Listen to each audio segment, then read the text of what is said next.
Pollution under control test pass करने सत्वे भारतीय सड़क रे गड़ुवा अधिकांश यान सेमानंकर एमिशन स्टैंडर्ड्स परमिट ठारू ढेर अधिक मात्रा रे प्रदूषण करुछंती। International council on clean transportation द्वारा करा जायतिबा एक नुआ सर्वेक्षणरू यह जणा पड़िछि। एपरिकी नुआ BS6 मानदंडयुक्त गाड़ी गुड़िक वास्तव में बृहत मात्रा रे प्रदूषण करुवा रिपोर्ट रे उल्लेख करा जायछि। Carbon monoxide, hydrocarbon, nitrogen oxide भली प्रदूषक को मापिबा पई ICCT रो सर्वेक्षण रे रिमोट सेंसिंग टेक्नोलोजी रो व्यवहार करा जायथिला। एही सर्वेक्षण रे दिल्ली एवं गुड़गांव रो प्राय 20 स्थान रे प्राय 1.1 लाख गाड़ी को शामिल करा जायथिला। घरोई यान तुलन में वाणिज्यिक यानगुड़िक द्वारा अधिक प्रदूषण होउछि।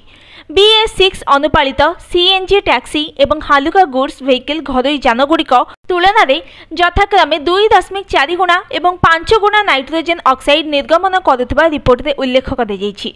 स्वच्छ इंधन भाव में CNG को गणना करा जायथाय, किंतु वास्तव में BS6 CNG गाड़ी मंजूरी सीमा ठारू अधिक नाइट्रोजेन ऑक्साइड निर्गमन करुवा रिपोर्ट रे उल्लेख करा जायछि। प्रकाश योग्य टाइप अप्रूवल सर्टिफिकेट यान निर्माता मानक दि जाए।